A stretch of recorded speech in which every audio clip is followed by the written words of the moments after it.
Hiya, Squirt.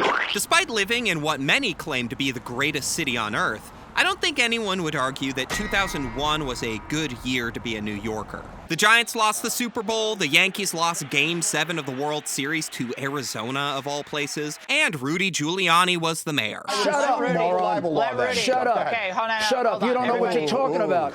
You don't know what you're talking about, idiot. But easily the most devastating event to happen that year would occur the day the financial district saw its skyline change forever. The 9/11 attacks were carried out by the now decentralized Islamic military organization known as Al-Qaeda, founded by Saudi-born leader Osama bin Laden. Likewise, 15 out of the 19 plane hijackers were also of Saudi origin, and although the Saudi Arabian government would go on to vehemently deny any involvement with the events of 9/11, the next 2 decades of declassified documents and lawsuits would suggest otherwise. The deadliest attack on American soil had even deadlier consequences, leading to an 8-year-long war in Iraq, a 20-year-long war in Afghanistan, a massive expansion of federal executive power and mass surveillance, and the rampant rise of Islamophobia in the wake of the War on Terror. It would seem that no matter who you were, 2001 was an undeniably shitty year.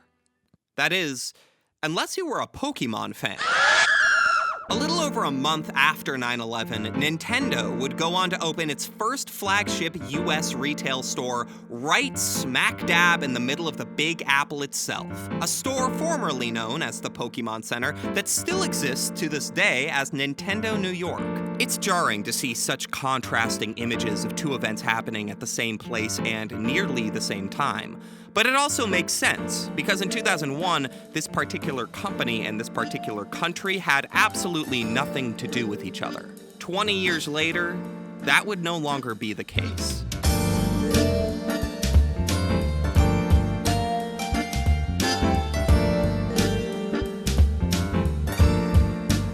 The Saudi Arabian government has made quite the shift in their public image as of late. Throughout their existence, the House of Saud was most well known for their global dominance in oil production, as well as a long, dark history of corporal and capital punishment, human trafficking, and violent opposition against free press, free media, and free speech. But a lot has changed in recent years, and the Kingdom of Saudi Arabia is not the place it once was. After being appointed heir to the throne in 2017, Crown Prince Mohammed bin Salman became known as a forward-thinking ruler for the Saudi Arabia of tomorrow, championing in a new era of liberal social and economic reform that the country had yet to see. Nowadays, if you visit the nation's capital, you'll find household brands glittering in shiny new storefronts, the world's largest urban park specifically designed to improve air quality and incorporate more greenery into the city's landscape, and you might even catch a concert from some of the most beloved musicians of our lifetime. All that to say, despite having a controversial history with human rights violations,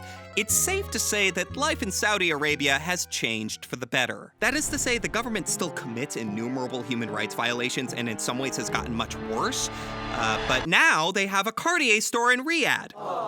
So yeah, we try to just focus on stuff like that. Don't get me wrong, the Saudi government has made some changes for the better since the reign of MBS. For the first time since the 1970s, movie theaters have now been reopened, the ban on public concerts has been lifted, and the religious police, whose power had previously gone unchecked for decades, has been all but abolished. This all coincides with Saudi Arabia opening its doors to tourists for the first time in 2019 and falls in line with Saudi Vision 2030. This ambitious government initiative is being led by MBS with the intention of, quote, increased diversification economically, socially, and culturally. You see, Saudi Arabia got rich off selling oil. But what do you do when that well runs dry?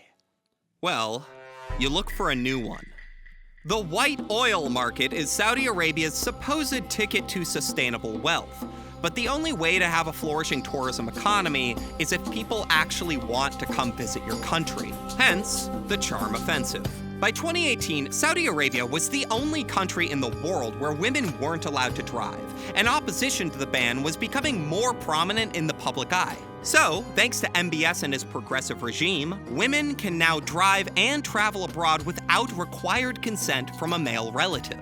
Now, the House of Saud would really like you to focus on that, and not so much all the female activists that have since been imprisoned for promoting women's rights. They'd also like you to not focus on the genocide in Yemen, or the assassination of journalists, or the forced relocation and murder of Bedouin Saudi citizens. What they would like you to focus on is the Riyadh Comedy Festival, and women's golf tournaments, and the WWE. I want to send a genuine thank you to the Kingdom of Saudi Arabia. These attempts to shift the international perception of Saudi Arabia are made possible by the Public Investment Fund, or PIF, which is one of the largest sovereign wealth funds in the world.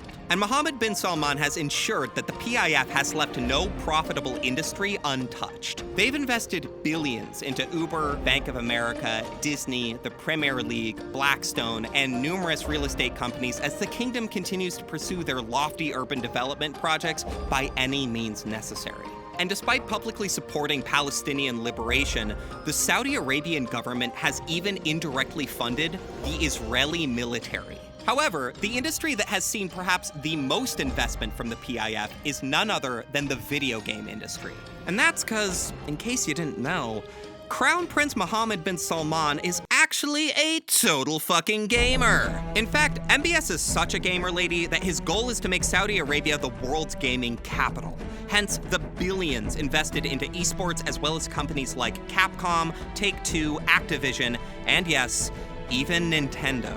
Back when this news first dropped, there were some concerns over whether Saudi Arabia would have a negative influence over the company and their products, with some even concerned about the possibility of a hostile takeover, wherein the PIF would end up with majority ownership. And this was because, even though the PIF only bought into around 5% ownership of Nintendo in 2022, less than a year later, their stake had increased to over 8%, despite claims that it was simply for investment purposes. That number has since decreased to around 6.3% in 2024, where it remains as of the writing of this video. The PIF has made it clear, however, that they are interested in full acquisitions. We saw this in their joint buyout of EA earlier this year, which was the largest private equity buyout in history, yet you honestly couldn't pay me to play one of their fucking games. As well as their purchase of none other than Niantic. This means that, aside from their stake in Nintendo itself, you could make the argument that both Pokemon and Pikmin are actually Saudi Arabian IP. Now, besides a small Riyadh pop-up, some flashy marketing for the Switch 2 on a Saudi skyscraper, and the rollout of a dedicated Saudi Arabian online storefront, at this point in time, Saudi Arabia has not visibly influenced the company they've invested billions into. Even if the PIF did own enough Nintendo stock to influence their game developers to, say, remove female racers from the Mario Kart roster, I don't think they would. Likewise, with EA, it's unlikely that we'll see games like The Sims removing same-sex relationships in accordance with Saudi law. Although I could be totally wrong about that, only time will tell. But then again, that was never going to be the real issue, was it? If there's one thing I hope you've learned about Mohammed bin Salman and his ambitious 2030 initiative, it's that it is wholly dependent on the rest of the world having a positive image of Saudi Arabia.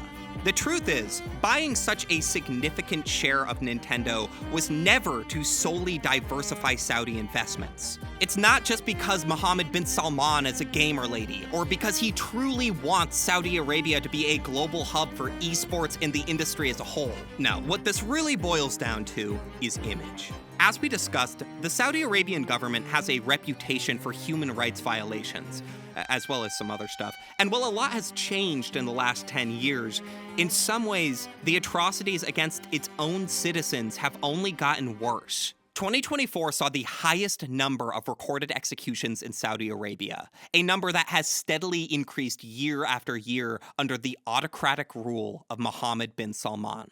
The right to free speech is a distant fantasy now more than ever, with citizens receiving decades-long prison sentences for online dissent and denied a public trial. Now, this isn't a call to action. This isn't me advocating for a boycott of Nintendo, because unfortunately, with the world we live in, blood money has compromised every form of entertainment in some way, shape, or form. But what really scares me is the potential outcome where the Saudi Arabian government is more known for their investments and less known for their crimes against humanity. Video games are the ultimate form of escapism, and arguably the most engaging form of media we as humans have ever created. It's easy to dive into an incredible game without acknowledging how it was made, who suffered from its creation, and who benefited. Because the corporate bureaucracy of a multi-billion-dollar company like Nintendo is dense and obfuscated. Just looking at the Nintendo headquarters compared to its mascot, a cold, rigid monolith against an inviting, plump Italian, it's ironically difficult to conjure up another set of images that stand in such stark contrast to one another. Besides maybe this. Now you could argue that Nintendo already charges too much for this image, but the real cost will come if the House of Saud successfully uses this image to whitewash their own. Clair-obscur,